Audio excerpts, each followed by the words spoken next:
Hello दोस्तों, हमारे channel में आप सभी का बहुत बहुत स्वागत है। आज हम भारत की पर्वत श्रेणियों के बारे में पढ़ेंगे। भारत की पर्वत श्रेणियों को मूलतः दो वर्गों में विभाजित किया गया है। पहला वर्ग है उत्तर भारत की पर्वत श्रेणी और दूसरा वर्ग है प्रायद्वीपीय भारत की पर्वत श्रेणी। उत्तर भारत की पर्वत श्रेणी के अंतर्गत हिमालय और पूर्वोत्तर भारत के सभी पर्वत श्रेणियों को शामिल किया जाता है, जबकि प्रायद्वीपीय भारत की पर्वत श्रेणियों में प्रायद्वीपीय भारत के सभी पर्वत जैसे अरावली, विंध्याचल, सतपुड़ा, पश्चिमी घाट, इन सभी को शामिल किया जाता है। चलिए हम स्थिति देख लेते हैं उत्तर भारत की पर्वत श्रेणियों की। तो उत्तर भारत की पर्वत श्रेणियाँ विंध्याचल पर्वत के उत्तर में स्थित हिमालय श्रेणी के आसपास के क्षेत्रों को उत्तर भारत की पर्वत श्रेणियों में शामिल किया गया है, और प्रायद्वीपीय भारत में शेष बचे पर्वत श्रेणियों को प्रायद्वीपीय भारत श्रेणी के अंतर्गत रखा गया है। इसकी स्थिति हम देख लेते हैं। यह क्षेत्र पूरा प्रायद्वीपीय भारत है और इसके आसपास आने वाले सभी पर्वत श्रेणियों को प्रायद्वीपीय भारत श्रेणी के अंतर्गत रखा गया है। इस वीडियो में हम भारत की पर्वत श्रृंखला, उसका विस्तार, उसमें आने वाले पर्वतों के बारे में देखेंगे। सबसे पहले हम पर्वत श्रेणी की स्थिति देख लेते हैं, उसके पश्चात हम उसे विस्तार में पढ़ेंगे।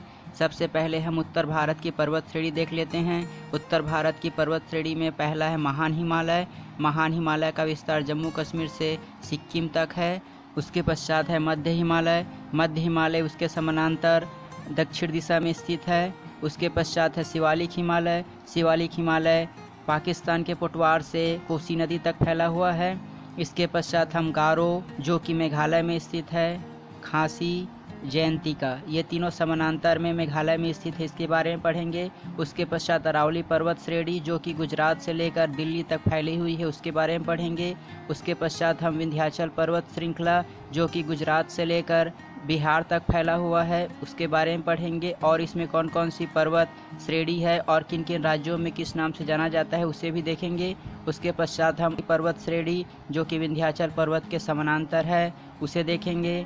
उसके पश्चात पश्चिमी घाट का विस्तार देखेंगे। इसमें स्थित ऊंची पर्वत चोटी देखेंगे और उसमें स्थित दर्रे देखेंगे। उसके पश्चात पूर्वी घाट और उसमें स्थित दर्रे देखेंगे, और अंत में नीलगिरी पहाड़ी के बारे में देखेंगे। तो चलिए अब विस्तार से शुरू करते हैं। सबसे पहले हम उत्तर भारत की पर्वत श्रेणी के अंतर्गत हिमालय का सामान्य परिचय देख लेते हैं। हिमालय पश्चिम से पूर्व की ओर आप देख सकते हैं 2400 किलोमीटर क्षेत्र में फैला हुआ है। यह जम्मू कश्मीर से शुरू होकर अरुणाचल प्रदेश राज्य तक फैला हुआ है।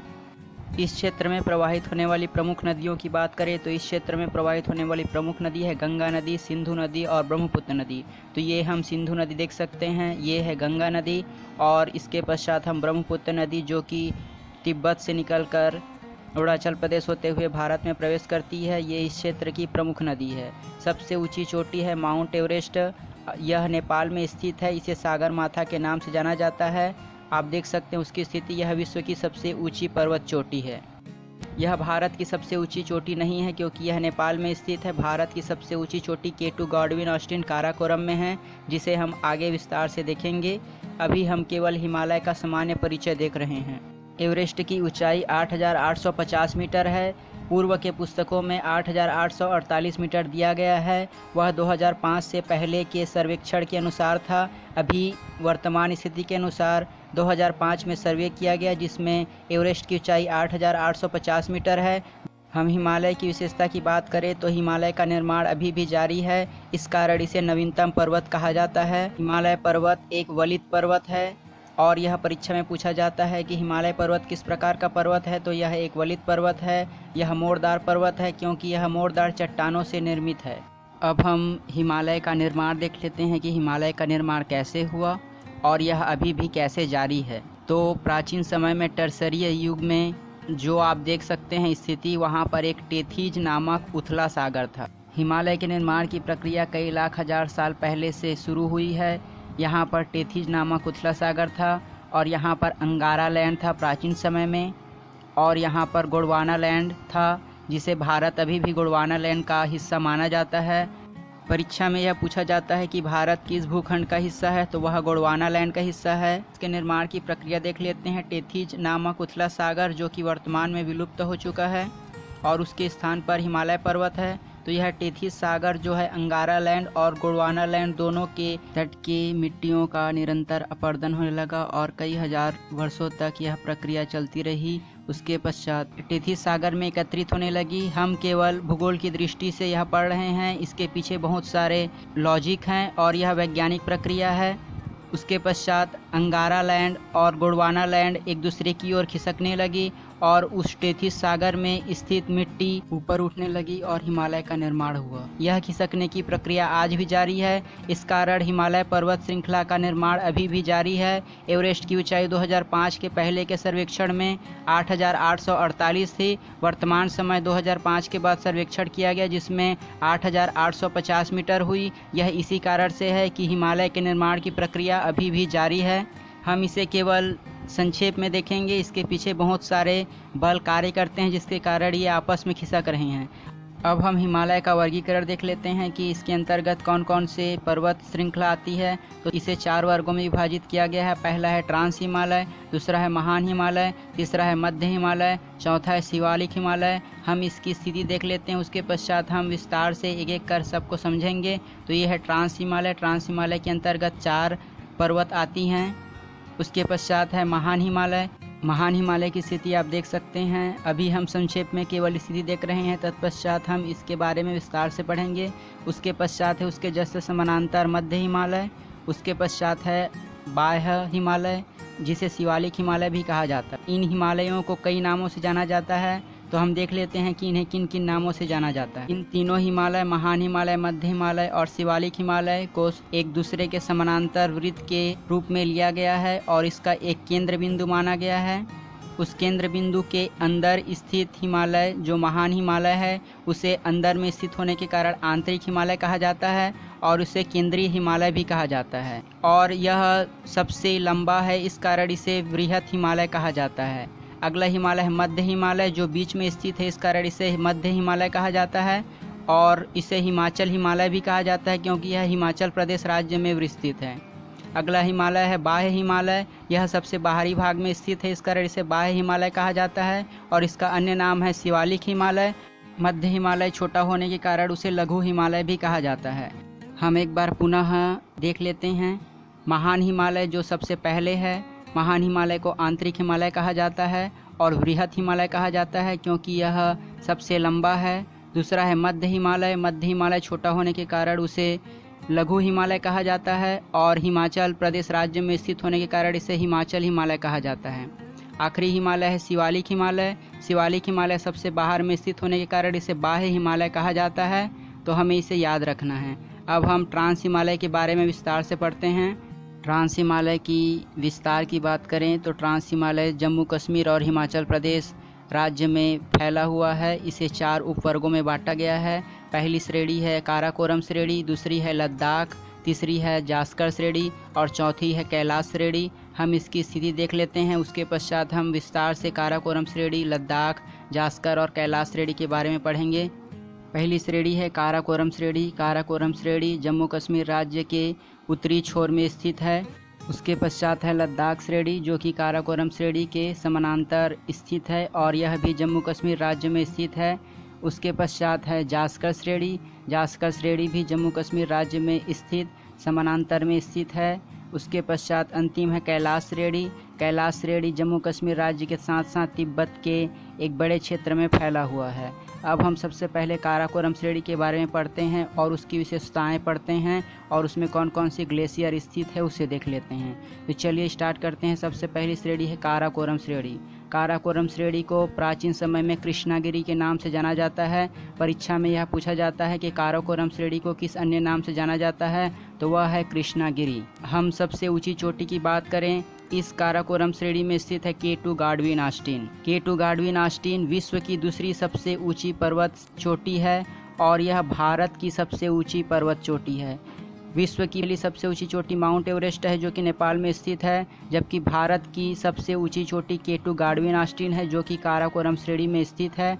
इसे हमें याद रखना है। आप स्थिति देख सकते हैं कि यह उत्तरी छोर पर स्थित है।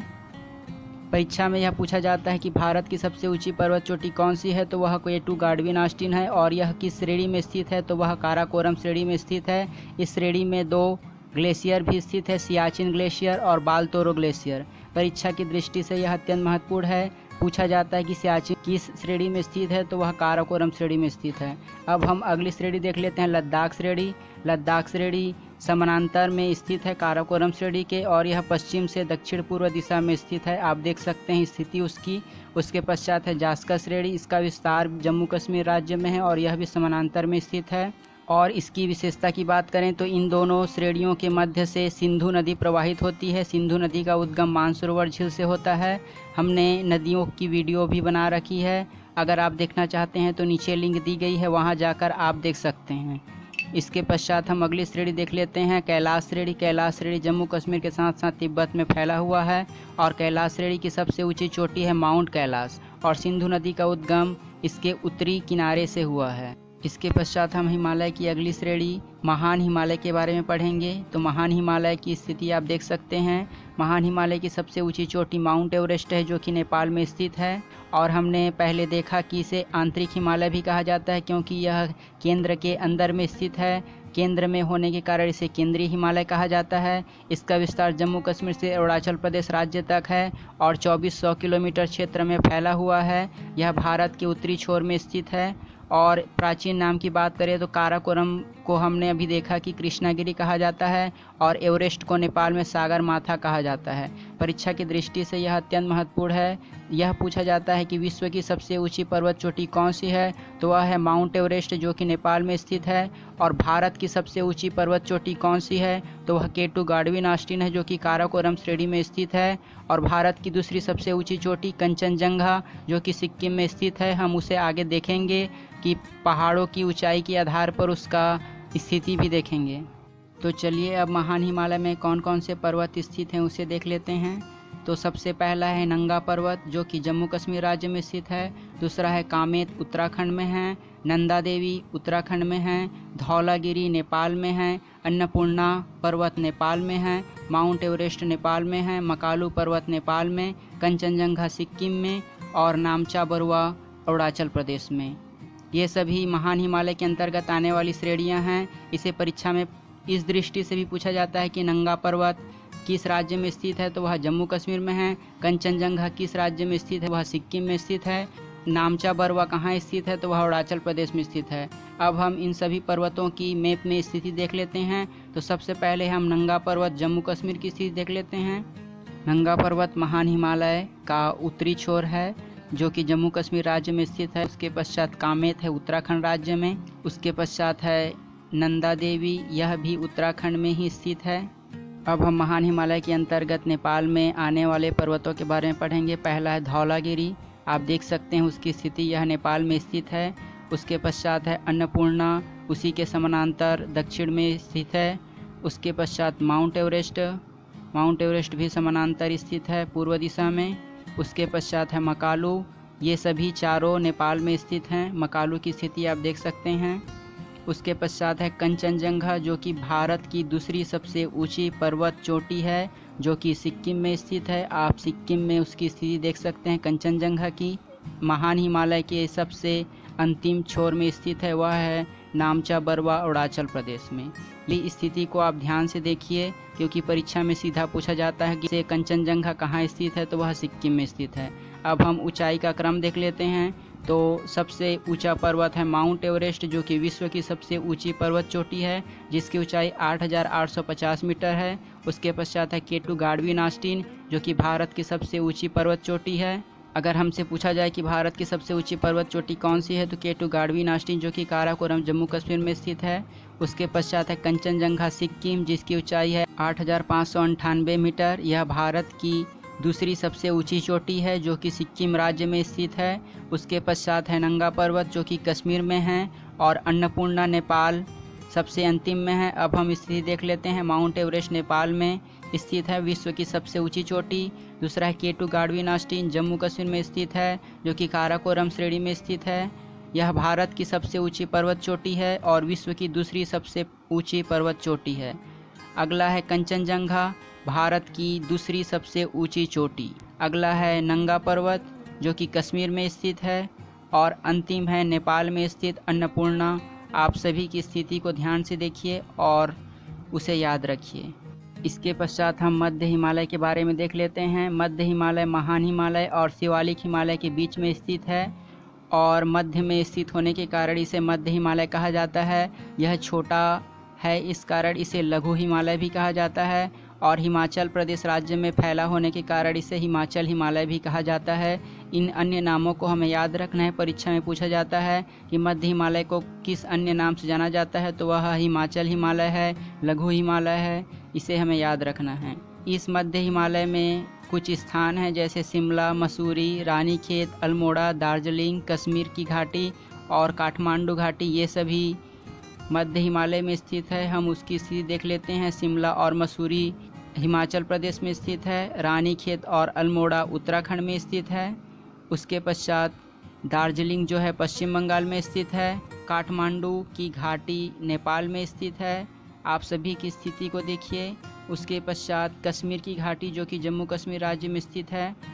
फूलों की घाटी मध्य हिमालय में ही स्थित है और इस हिमालय की ढालों पर घास के छोटे छोटे मैदान पाए जाते हैं और इसी घास के मैदानों को कश्मीर में मर्ग कहा जाता है और उत्तराखंड में प्यार कहा जाता है। परीक्षा में यह पूछा जाता है कि मध्य हिमालय के ढालों में पाए जाने वाले घास के मैदान को उत्तराखंड में क्या कहा जाता है, तो उसे प्यार कहा जाता है और कश्मीर में क्या कहा जाता है, तो उसे मर्ग कहा जाता है। कुछ मर्ग के नाम है जैसे सोनमर्ग और गुलमर्ग। मध्य हिमालय के बाद हम अगला हिमालय शिवालिक हिमालय के बारे में देख लेते हैं। शिवालिक हिमालय हिमालय के सबसे बाहरी भाग में स्थित होने के कारण इसे बाह्य हिमालय कहा जाता है। इसका विस्तार पाकिस्तान के पोटवार से बिहार के कोसी नदी तक फैला हुआ है। शिवालिक हिमालय सबसे नवीन पर्वत है, इसे हमें याद रखना है। परीक्षा में यह पूछा जाता है कि हिमालय पर्वत श्रेणी की सबसे नवीनतम श्रेणी कौन सी है, तो वह शिवालिक हिमालय है। गंगा और यमुना का मैदान है। हम उसकी स्थिति देख सकते हैं कि यह मैदान उत्तर प्रदेश राज्य में फैला हुआ है। और हमें एक और चीज़ याद रखना है कि शिवालिक हिमालय उत्तर प्रदेश राज्य की सीमा पर स्थित है। यह उत्तर प्रदेश राज्य को स्पर्श नहीं करता और यह सबसे नवीन पर्वत है। हिमालय पर्वत श्रृंखला की सबसे नवीन पर्वत शिवालिक हिमालय है। शिवालिक हिमालय में ही यमुनोत्री और गंगोत्री नामक हिमनद स्थित है, जहाँ से गंगा और यमुना का उद्गम हुआ है।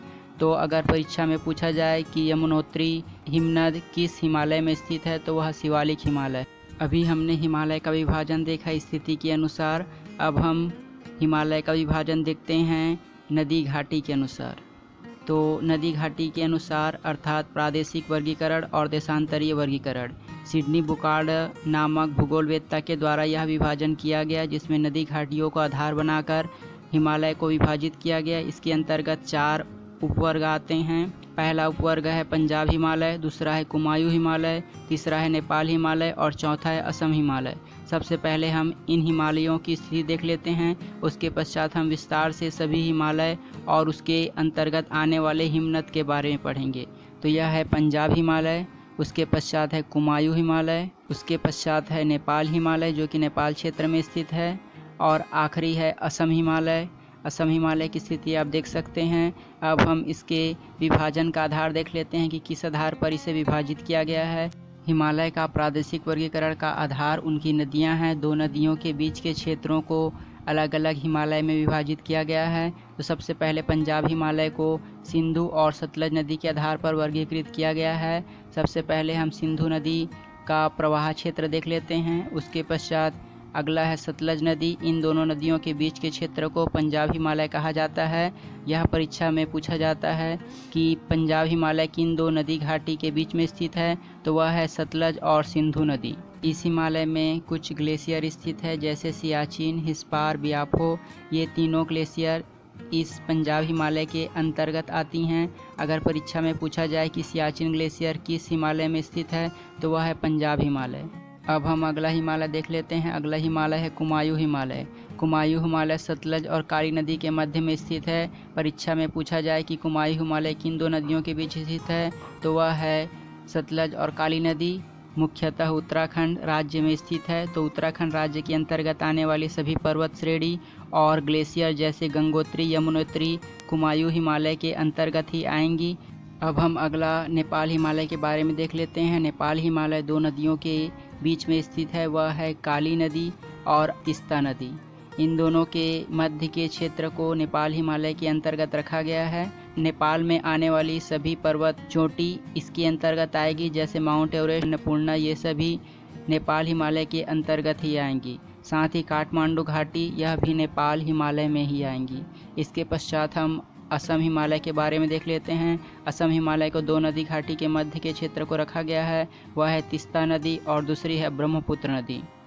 इन दोनों नदियों के बीच के क्षेत्र को असम हिमालय के अंतर्गत रखा गया है। परीक्षा में यह पूछा जाता है कि असम हिमालय किन दो नदियों के बीच में स्थित है, तो वह है तीस्ता नदी और ब्रह्मपुत्र नदी। इसका विस्तार सिक्किम, भूटान और अरुणाचल प्रदेश राज्य में स्थित है और यह भाग जीवाश्म युक्त चट्टानों से बना हुआ है। और जीवाश्म युक्त चट्टान की विशेषता है कि उसमें पेट्रोलियम और प्राकृतिक गैस प्रचुर मात्रा में पाए जाते हैं। जैसे आप असम क्षेत्र में डिगबोई, वह भी प्राकृतिक गैस और पेट्रोलियम के लिए प्रसिद्ध है। आज के लिए बस इतना ही। अगली वीडियो में हम प्रायद्वीपीय भारत की सभी पर्वत श्रेणियों के बारे में विस्तार से पढ़ेंगे। उसकी सर्वोच्च चोटी, उससे निकलने वाली नदियाँ, उसमें उपस्थित दर्रे, इन सभी के बारे में विस्तार से पढ़ेंगे। तो अगर आपको हमारी ये वीडियो अच्छी लगी और ऐसे ही और वीडियो पाना चाहते हैं तो हमारे चैनल को सब्सक्राइब कीजिए और बगल का नोटिफिकेशन बेल ऑन कर दीजिए।